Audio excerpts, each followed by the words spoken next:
एक नगर में एक ब्राह्मण और ब्राह्मणी रहते थे।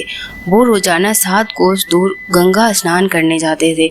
इतनी दूर आने जाने से ब्राह्मणी थक जाती थी। एक दिन ब्राह्मणी कहने लगी, काश हमारा भी एक बेटा होता तो कितना अच्छा होता। बेटे के बहू आती और हमें घर वापस जाने पर खाना बना हुआ मिलता और बहू घर का काम भी कर देती। ब्राह्मणी की बात सुनकर ब्राह्मण बोला, बात तो तुम सही कह रही हो, चलो आज मैं तुम्हारे लिए बहू ला देता हूँ। ब्राह्मणी बोली, वो कैसे? ब्राह्मण ने कहा कि तुम एक पोटली में आटा डालकर उसमें कुछ मोहरे रख देना। ब्राह्मण के कहे अनुसार ब्राह्मणी पोटली बांध दी और पोटली लेकर ब्राह्मण चला गया। ब्राह्मण अभी कुछ ही दूर गया था कि उसे नदी के किनारे बहुत ही सुंदर लड़कियां दिखाई दी। वे रेत में घर बनाकर खेल रही थी। उसमें से एक लड़की ने कहा कि मैं अपना घर नहीं तोड़ूंगी, मुझे तो रहने के लिए ये घर चाहिए। लड़की की बात सुनकर ब्राह्मण मन ही मन सोचने लगा कि बहू बनने के लिए ये लड़की सही रहेगी। जब वो लड़की घर जाने लगी तो ब्राह्मण भी उसके पीछे पीछे उसके घर तक चला गया। वहां जाकर ब्राह्मण ने उससे कहा, बेटी अभी कार्तिक मास चल रहा है, इसीलिए मैं किसी के घर खाना नहीं खाता। मैं आटा लेकर आया हूँ, तुम अपने माँ से पूछो कि क्या वो मेरे लिए आटा छान कर 4 रोटी बना देगी। यदि वो मेरा आटा छान कर रोटी बनाएगी तो ही मैं रोटी खाऊंगा। लड़की ने जाकर अपने माँ से सारी बात कह दी। माँ ने कहा, ठीक है, जाकर बाबा से कह दे कि वह अपना आटा दे दे, मैं रोटी बना दूंगी। जब वो आटा छानने लगी तो आटे में से मोहरे निकलने लगे। वह सोचने लगी कि जिसके आटे में इतने मोहर है उसके घर में कितनी मोहरे होगी। जब ब्राह्मण खाना खाने बैठा तो लड़की की माँ ने कहा, बाबा क्या आप अपने लड़के की सगाई करने जा रहे हो? तब ब्राह्मण ने कहा कि मेरा बेटा तो काशी में पढ़ने गया है, लेकिन यदि तुम कहो तो खांड खटोरे से विवाह करके तुम्हारी बेटी को अपने साथ ले जाऊं।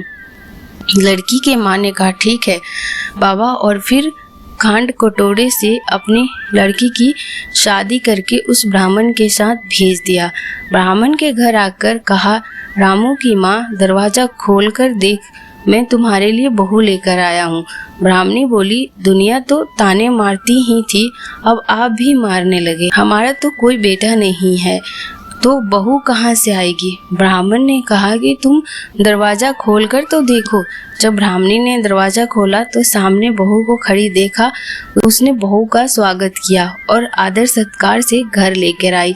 अब ब्राह्मण और ब्राह्मणी स्नान करने जाते तो बहू घर का सारा काम करके और खाना बनाकर रखती थी। वह उनके कपड़े धोती और रात को पैर भी दबाती थी। इस तरह काफी समय बीत गया। ब्राह्मणी ने अपनी बहू से कहा कि बहू, कभी भी चूल्हे की आग मत बुझने देना और मटके का पानी खत्म मत होने देना। एक दिन चूल्हे की आग बुझ गई। तब बहू भागी भागी अपने पड़ोसन के पास गई और कहा कि मेरे चूल्हे की आग बुझ गई है, मुझे थोड़ी आग चाहिए। मेरे सास ससुर सुबह 4 बजे से गए हुए हैं, वह थके हारे आएंगे, इसीलिए मुझे उनके लिए खाना बनाना है। तब पड़ोसन ने कहा, तू तो बावली है, तुझे ये दोनों मिलकर पागल बना रहे हैं, इनके कोई बेटा नहीं है। बहू ने कहा, नहीं ऐसा मत बोलो, इनका बेटा तो बनारस काशी में पढ़ने गया हुआ है। तब पड़ोसन ने कहा कि ये तुझे झूठ बोल कर आए हैं, इनका कोई बेटा नहीं है। अब बहू पड़ोसन के बातों में आ गई और कहने लगी कि अब आप ही बताओ मैं क्या करूं। पड़ोसन ने कहा, करना क्या है? जब तुम्हारे सास ससुर आए तो उन्हें जली फूकी रोटियां और बिना नमक के दाल बनाकर देना। खीर का चमचा दाल में और दाल का चमचा खीर में डाल देना। वह पड़ोसन की सारी सीख लेकर घर आ गई। जब उसके सास ससुर घर आए तो उसने ना तो उनका आदर सत्कार किया, ना ही उनके कपड़े धोए। जब उसने सास ससुर को खाना दिया तो सास बोली, बहू आज ये रोटियां जली फूकी क्यों है और दाल भी बिना नमक की है? तब बहू ने पलटकर जवाब दिया, एक दिन ऐसा खा लोगे तो कुछ बिगड़ नहीं जाएगा तुम्हारा। सास ससुर को खड़ी खोटी सुनाकर वह फिर से पड़ोसन के पास गई। बोली कि अब आगे क्या करना है? पड़ोसन ने कहा, अब तुम 7 कोटों की चाबी मांग लेना। अगले दिन जब वह स्नान करने के लिए जाने लगी तो बहू अड़ गई कि मुझे तो 7 कोटों की चाबी चाहिए। तब ससुर ने कहा, इसे चाबी दे दो, आज नहीं तो कल इसे ही देना है। तब सास ने बहू को चाबी दे दी। सास ससुर के जाने के बाद जब बहू ने दरवाज़ा खोला तो देखा कि किसी में अन्न भरा है, किसी में धन भरा है और किसी कोठे में बर्तन भरे पड़े हैं।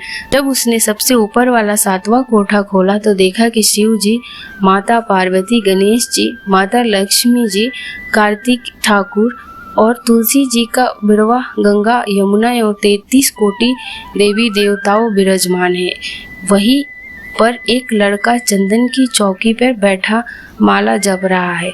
यह सब देखकर उसने लड़के से पूछा कि तुम कौन है?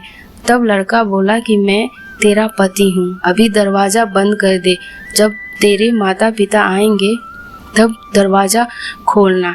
ये सब देखकर बहुत खुश हुई और 16 श्रृंगार कर सुंदर वस्त्र पहनकर अपने सास ससुर का इंतजार करने लगी। उसने अपने सास ससुर के लिए अच्छे अच्छे पकवान बनाए। जब उसके सास ससुर घर आए तो उसने उनका आदर सत्कार किया और प्रेम पूर्वक खाना खिलाया और पैर दबाने लगी। पैर दबाते दबाते बहू ने कहा कि माँ, आप इतनी दूर गंगा यमुना स्नान करने के लिए जाते हो, आप थक जाती हो, इसलिए आप घर पर ही स्नान क्यों नहीं करती हो? यह सुनकर सास कहने लगी कि बेटा, गंगा यमुना घर पर तो नहीं बहती। तब उसने कहा कि हाँ माँ जी, बहती है, चलो मैं आपको दिखाती हूँ। जब बहू ने 7वां कोटा खोल कर दिखाया तो उसमें शिव जी, पार्वती जी, लक्ष्मी जी, कार्तिक के ठाकुर और सभी 33 कोटि देवी देवता विराजमान है। वहीं चौकी पर बैठा एक लड़का माला जप रहा है। माँ ने कहा कि बेटा तू कौन है? लड़का बोला, माँ मैं तेरा बेटा हूँ। तब ब्राह्मणी ने पूछा कि तू कहाँ से आया है? लड़के ने जवाब दिया कि मुझे कार्तिक देवता ने भेजा है।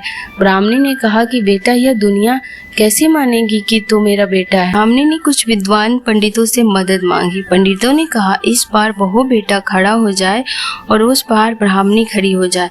ब्राह्मणी ने चमड़े की अंगिया पहनी हो और छाती में से दूध की धार निकलकर बेटे की दाढ़ी मूछ भीगे और पवन पानी से गठजोड़ बांधे, तब मानो कि यह बुढ़िया का ही बेटा है। उसने ऐसा ही किया। चमड़े की अंगिया फट गई और छाती में से दूध की धार निकलकर बेटे की दाढ़ी मूछ भीग गई। पवन पानी से बहू बेटे का गठजोड़ बंध गया। यह सब देखकर ब्राह्मण और ब्राह्मणी की खुशी का ठिकाना ना रहा। इस प्रकार ब्राह्मण और ब्राह्मणी को भगवान की कृपा से बेटे की प्राप्ति हुई।